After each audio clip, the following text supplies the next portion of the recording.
கிறிஸ்தவர்களின் 40 நாள் தவக்கால தொடக்கமான சாம்பல் புதன் வழிபாடு தேவாலயங்களில் நடைபெற்றது.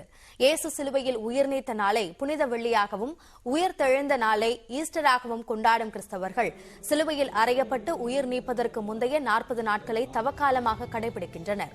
இந்த தவக்காலத்தின் தொடக்கமான சாம்பல் புதன் வழிபாடு இன்று நடைபெற்றது. வேளாங்கண்ணி பேராலயத்தில் நடைபெற்ற சிறப்பு திருப்பலியில் உள்ளூர் மட்டுமின்றி வெளி மாவட்டங்களிலிருந்தும் வருகை தந்த ஆயிரக்கணக்கான கிறிஸ்தவர்கள் பங்கேற்றனர். நெற்றியில் சாம்பல் பூசி அவர்கள் இயேசுவை பிரார்த்தித்தனர்.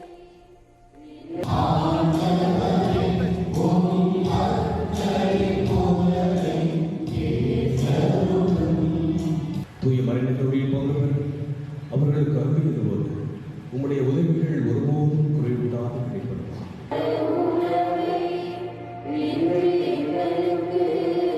ஜபத்தில் அதிகமாக ஈடுபடவும் தவத்தை மேற்கொள்ளவும் மற்றவர்களுக்கு தான தர்மங்கள் செய்து தங்களுடைய வாழ்வை மேம்படுத்திக் கொள்வதும் தங்களுடைய வாழ்க்கையை திரும்பி பார்ப்பதற்குமான அடையாளமாக இந்த தவக்காலம் இருக்கின்றது.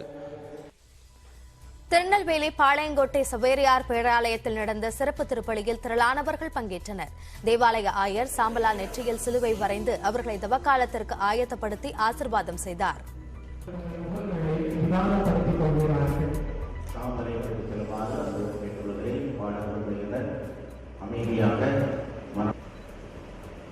சேலம் 4 சாலை பகுதியில் உள்ள தேவாலயத்தில் சாம்பல் புதனையொட்டி திருப்பலி நடைபெற்றது. அஸ்தம்பட்டி, சூரமங்கலம் உள்ளிட்ட இடங்களில் நடைபெற்ற திருப்பலியில் கிறிஸ்தவர்கள் திரளாக பங்கேற்றனர்.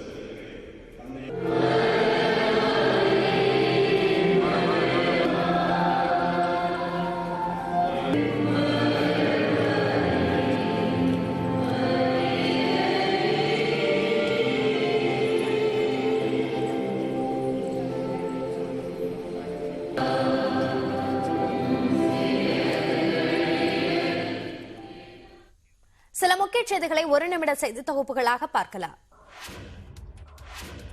டெல்லி பல்கலைக்கழகத்தில் தமிழ்நாடு மாணவர்கள் தாக்கப்பட்ட சம்பவத்தில் ஏபிவிபி அமைப்பினர் மீது நடவடிக்கை எடுக்க வேண்டும் என்று மக்களவை திமுக உறுப்பினர் கனிமொழி வலியுறுத்தியுள்ளார்.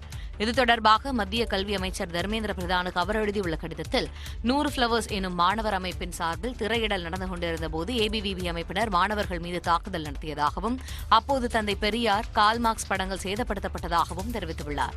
பல்கலைக்கழக வளாகத்தில் மாணவர்கள் மீதான தாக்குதல் தொடர்வது கவலையளிப்பதாக கூறியுள்ள கனிமொழி, வன்முறையை தடுக்க தவறியதுடன் பார்வையாளர்கள் போன்று பாதுகாவலர்கள் இருந்ததாக டெல்லி காவல்துறையினரை சாடியுள்ளார். தமிழ்நாடு மாணவர்களை தாக்கிய ஏபிவிபி அமைப்பினர் மீது கடும் நடவடிக்கை எடுக்க வேண்டும் என்றும் அவர் வலியுறுத்தியுள்ளார். புதுச்சேரியில் தொழிலாளர்களின் சிரமத்தை குறைக்கும் நவீன சுமைதூக்கும் கருவியை அரசு பள்ளி மாணவி வடிவமைத்து அசத்தியுள்ளார். சுமைதூக்கும் தொழிலாளர்கள் கனமான பொருட்களை தோளில் சுமக்கும் போது பல்வேறு பாதிப்புகளை சந்திக்கின்றனர். குறிப்பாக கழுத்து மற்றும் முதுகு வலியால் தொழிலாளர்கள் கடும் அவதிக்கு ஆளாகின்றனர். இதனை தீர்க்க எண்ணிய புதுச்சேரி கடுவாப்பேட்டை அரசு உயர்நிலைப் பள்ளி 9ஆம் வகுப்பு மாணவி தீபிகா நவீன சுமைதூக்கும் கருவி ஒன்றை வடிவமைத்துள்ளார். இதன் மூலம் கனமான பொருட்களையும் எளிதாக சுமக்க முடியும் என்று மாணவி நம்பிக்கை தெரிவித்துள்ளார். ஷோல்டர் மற்றும் லம்பர் சப்போர்ட் மூலம் எடையை ரெண்டா பிரிச்சு தருது. இது ஹெட்ல வெயிட் படாததுனால நம்மளுக்கு தலை மற்றும் கண்ணசைவு கோளாறுகள் ஏற்படாது. இது நம்ம எல்லா இடத்துலையுமே யூஸ் பண்ணலாம். Railway station, sports, construction sites, இது மாதிரி எல்லா இடத்துலையுமே யூஸ் பண்ணலாம். இது தொழிலாளர்களுக்கு நிவாரணம் அளிக்கிறது. புதுச்சேரி அளவிலான அறிவியல் கண்காட்சியில் மாணவியின் கண்டுபிடிப்பிற்கு முதல் பரிசு கிட்டியுள்ளது. கேரள மாநிலம் திருச்சூரில் நடைபெற்ற தென்னிந்திய அளவிலான போட்டியில் நவீன சுமைதூக்கும் கருவி 3ஆம் பரிசு வென்றுள்ளது. பிளாஸ்டிக்கில் செய்துள்ள இக்கருவியை மூங்கில்களில் செய்யும் பொழுது மேலும் திறம்பட இதனை பயன்படுத்த முடியும் என்று மாணவி கூறியுள்ளார்.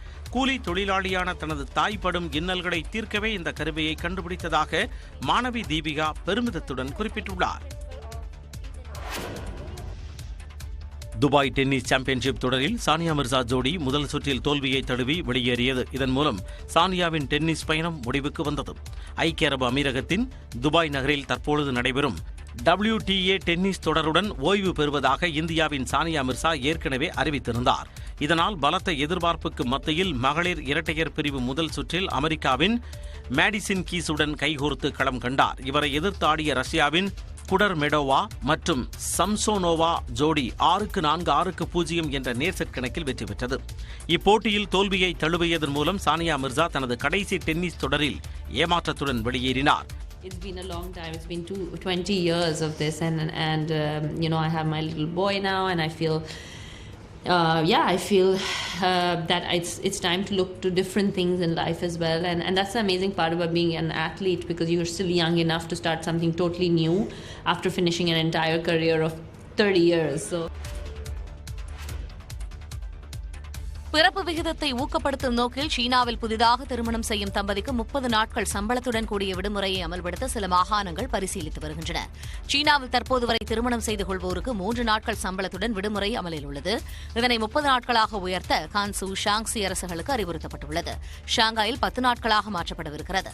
சீனாவில் திருமணத்திற்கு விடுமுறை அளிக்கப்படுவதன் மூலம் குழந்தை பிறப்பு எண்ணிக்கை அதிகரிக்கும் என்று சீன அரசின் பீப்பிள்ஸ் டெய்லி நம்பிக்கை தெரிவித்துள்ளது. சீனாவில் 1980 முதல் 2015 வரை ஒரே குழந்தையை பெற்றுக் கொள்ளும் திட்டம் இருந்தது. கடந்த ஆண்டு அந்நாட்டின் வரலாற்றிலேயே குறைவாக 1006.7 பேர் சராசரியாக குழந்தை பெற்றுக் கொண்டுள்ளதாக அரசு தரவு கூறியுள்ளது. இது பொருளாதாரத்தில் மிகப்பெரிய பாதிப்பை ஏற்படுத்தும் என்றும் நிபுணர்கள் கருத்து தெரிவிக்கின்றனர். பறவைகளைப் போல தகவல் தொடர்புக்கு தனித்துவமான ஓசைகளை பயன்படுத்தும் மேகாலயாவின் காங்தாங் கிராம மக்கள் குறித்து விவரிக்கிறது இந்த தொகுப்பு.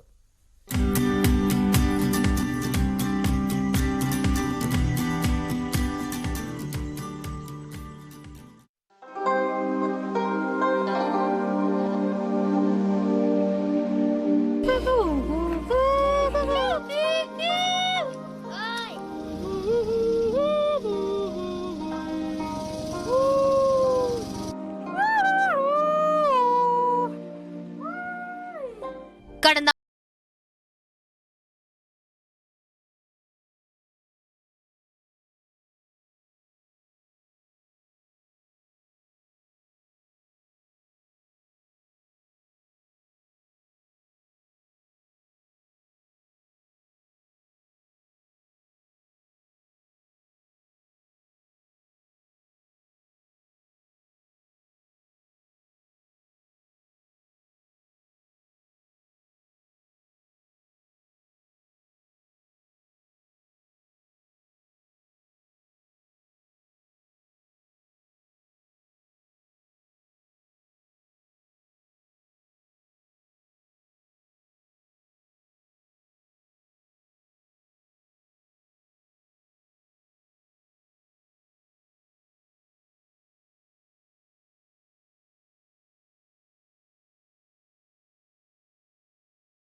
மக்கள் They use that instead calling by name, they are calling by tune or by songs. No? Yes. So it means that here in the village we have around 700 population in village. So it means that we have around 700 different tunes. தங்களின் மரபுப்படி குழந்தை பிறப்பதற்கு முன்னரே தாய் தனது குழந்தைக்காக பெயர், அதாவது ஓசையை உருவாக்கி வைத்து விடுவார் என்றும் அந்த ஓசையை வேறு யாருக்கும் அதன் பின் வைக்க முடியாது என்றும் குறிப்பிடுகின்றனர். இறப்புக்கு பிறகு அந்த நபரின் ஓசையும் அவருடன் அழிக்கப்பட்டுவிடும் என்றும் கூறுகின்றனர்.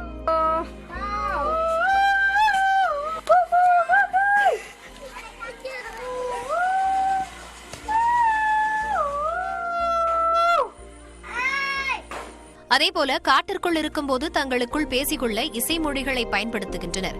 இதனால் தாங்கள் உரக்க ரகசியம் பேசிக்கொண்டு சென்றாலும் வெளிநபருக்கு புரியாது என்று கூறும் காங்தாம் மக்கள் ஏதோ விசிலடித்துக் கொண்டு செல்கின்றனர் என்றுதான் ஆச்சரியத்துடன் பார்ப்பார்கள் எனவும் சொல்கின்றனர்.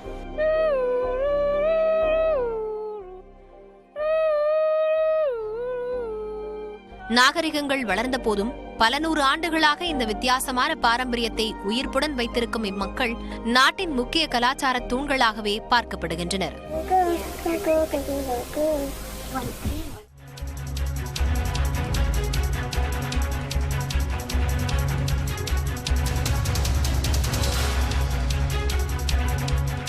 தமிழகத்தில் 2 நாட்களுக்கு வெயில் அதிகரிப்பதற்கான வாய்ப்பிருப்பதாக வானிலை ஆய்வு மையம் எச்சரித்திருக்கிறது. தமிழ்நாடு, புதுச்சேரியில் ஓரிரு இடங்களில் இன்றும் நாளையும்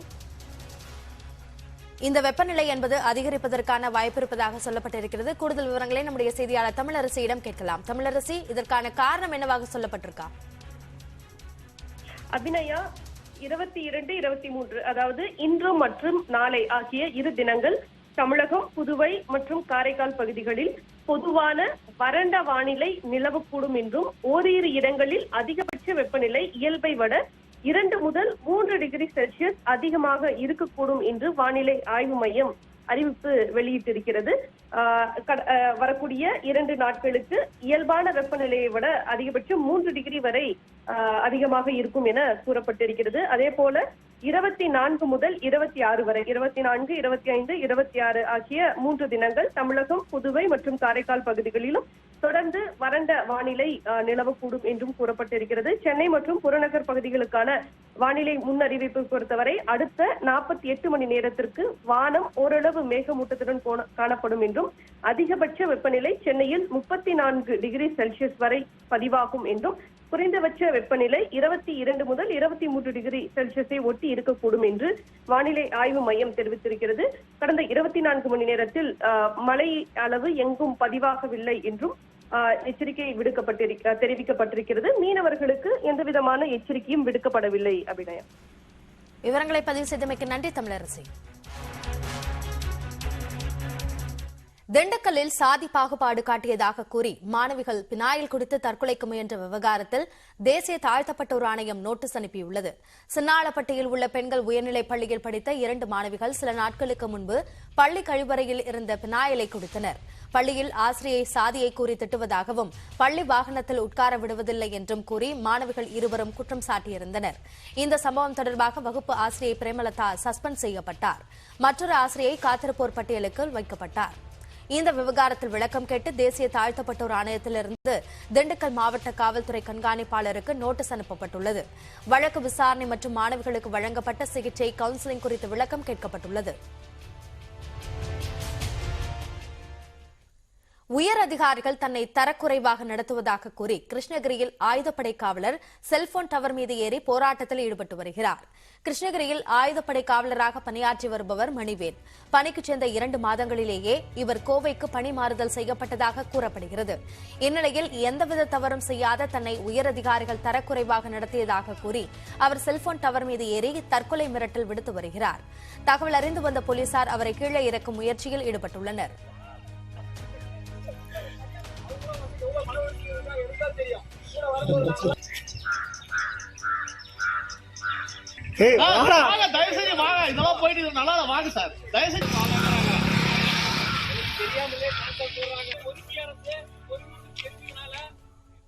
பால் பொருட்கள், ஏசி, குளிர்சாதன பெட்டி, மதுபானம் உள்ளிட்ட பல்வேறு பொருட்களின் விலை அடுத்த 2 மாதங்களுக்குள் 3 முதல் 10% வரை உயர்த்தப்படுகின்றன.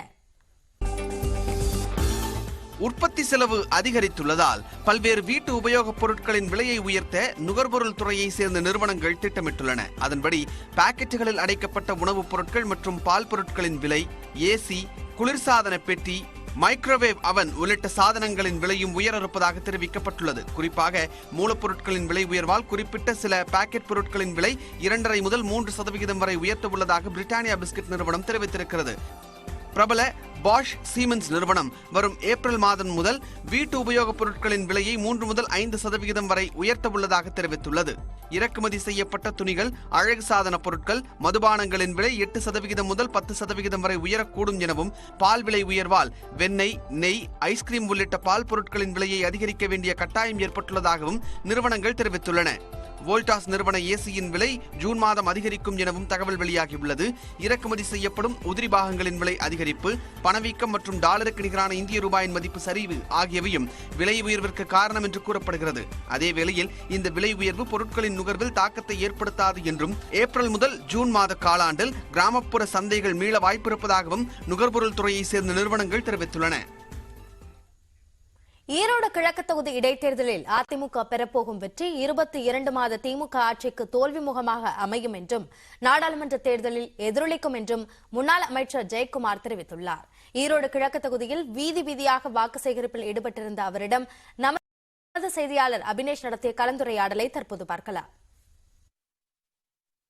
ஈரோடு கிழக்கு சட்டமன்ற தொகுதிக்கான இடைத்தேர்தல் பிரச்சாரத்தில் அரசியல் கட்சிகள் மிக தீவிரமாக இருக்கும் நிலையில அதிமுக சார்பில் வேட்பாளரை ஆதரித்து முன்னாள் அமைச்சர் ஜெயக்குமார், அதே போல முன்னாள் அமைச்சர் பெஞ்சமின் உள்ளிட்டவரெல்லாம் வீதி வீதியாக ஈரோடு கிழக்கு சட்டமன்ற தொகுதிக்குட்பட்ட பகுதிகளில் வாக்கு சேகரித்து வராங்க. அவர் நம்மிடம் இருக்க, அவர்கிட்ட பேசுவோம். தேர்தல் களம் எப்படி இருக்கு சார்? தேர்தல் களத்தை பொறுத்தவரையில் எங்களை பொறுத்தவரை நியாயமான, அமைதியான, சுதந்திரமான, நேர்மையான ஒரு ஜனநாயக ரீதியில் தேர்தல் நடத்தப்பட வேண்டும் என்பது. ஆனால் அதற்கு நேர்மாறாக இந்த ஆளும் விடியாத அரசு முழுக்க முழுக்க பணத்தை மட்டுமே நம்பி, அதாவது கோடிக்கணக்கான ரூபாய் கொள்ளையடித்ததெல்லாம் திருமங்கலத்தை மிஞ்சுகின்ற வகையில், திருமங்கலம் ஃபார்முலா மிஞ்சுகின்ற வகையில் புதிய ஒரு அத்தியாயம், புதிய ஒரு வரலாறு ஈரோடு கிழக்கு ஃபார்முலா என்கின்ற அந்த ஒரு ஃபார்முலா தான் இனிமே பிரிவைல் ஆகும். இதே குற்றச்சாட்டை திமுகவினர் உங்கள் மீது, அதாவது அதிமுகவினர் மீது வைக்கிறாங்க. வாக்குக்கு பணம் கொடுக்கறாங்க, பரிசு பொருட்கள் கொடுக்கறாங்க அப்படின்னு சொல்றாங்க. அதோட எதிர்க்கட்சி எடப்பாடி பழனிசாமி அவர்கள் விரக்தியின் உச்சத்துல இருக்கிறார், அதனால தோல்வி பயத்துல இருக்காங்க, அதனாலதான் இது போன்ற குற்றச்சாட்டுலாம் சொல்றாங்க அப்படிங்கிற குற்றச்சாட்டை வைக்கிறாங்க. அதாவது விரக்தியின் உச்சத்தில் இருக்கிறது பார்த்தீங்கன்னா ஸ்டாலின் தான். ஏன் சொல்றேன்னா, இவ்வளவு தூரம் பணம் செலவு பண்ண வேண்டிய அவசியம் என்ன இருக்கு? கிட்டத்தட்ட ஒரு இடைத்தேர்தலுக்கு ஒரு 30 லட்சம் ரூபா ஒரு வேட்பாளர் 40 லட்சம் ரூபா செலவு பண்ணோம். ஆனால் இப்போது சூழ்நிலையில இதுவரையில் கிட்டத்தட்ட ஒரு 300-400 கோடி ரூபாய்க்கு மேல ஒரு தொகுதிக்கே இன்னைக்கு செஞ்சிருக்காங்க. இன்னைக்கு அவர் சொல்லுவது இன்னைக்கு சிரிப்பா இருக்கு. இன்னைக்கு வீடு வீடு போய் நீங்களே போயிட்டு கேட்டு பாருங்க, உங்களுக்கு 6000 ரூபாய் வந்துருச்சாமா, நான் கேட்ட கேள்விகளும் பதில் சொல்லுமான்னு சொல்லு. குவிஸ் ப்ரோக்ராம் மாதிரி ஒரு 10 கேள்வி செட் பண்ணீங்க. 6000 ரூபாய் வந்துருச்சாமா? வந்துருச்சு சார். குக்கர் கொடுத்துட்டாங்களாமா? கொடுத்துட்டாங்கம்மா. அதுக்கப்புறம் உங்களுக்கு பட்டு சேலை வந்துருச்சாமா? வந்துருச்சுமா, வந்துருச்சுங்க. அதுக்கப்புறம் உங்களுக்கு அண்டா குண்டாலாம் கொடுத்தாங்களா? கொடுத்தாங்க உங்களுக்கு. அப்புறம் டெய்லியும் 500 ரூபாய் பிரச்சாரத்து, எங்களுடைய அதாவது எதிர்கட்சியுடைய பிரச்சாரத்து போகக்கூடாதுன்னு சொல்லி காலைல 500 ரூபா கொடுத்தாங்களா? கொடுத்தாங்க. சாயந்தரம் 500 ரூபா கொடுத்தாங்களா? கொடுத்தாங்க. அதுக்கப்புறம் உங்களுக்கு வீடுல 10 பாத்திரம்லாம் தேய்ச்சாங்களா? அதுவும் தேய்ச்சாங்க. அப்புறம் உங்களை காலு கையெல்லாம் பிடிச்சி விட்டாங்களா? அதாங்க ஒண்ணு செய்யல. சர்ச்சைக்குரிய வகையில் பேசிய ஓய்வு பெற்ற ராணுவ கர்னல் பாண்டியன் மீது வழக்கு பதிவு செய்யப்பட்டுள்ளது. கிருஷ்ணகிரியில் ராணுவ வீரர் பிரபு கொலை செய்யப்பட்டதை கண்டித்தும், பாஜக நிர்வாகி தடா பெரியசாமி மீது தாக்குதல் நடத்தப்பட்டதற்கு கண்டனம் தெரிவித்தும் சென்னையில் பாஜக சார்பில் போராட்டம்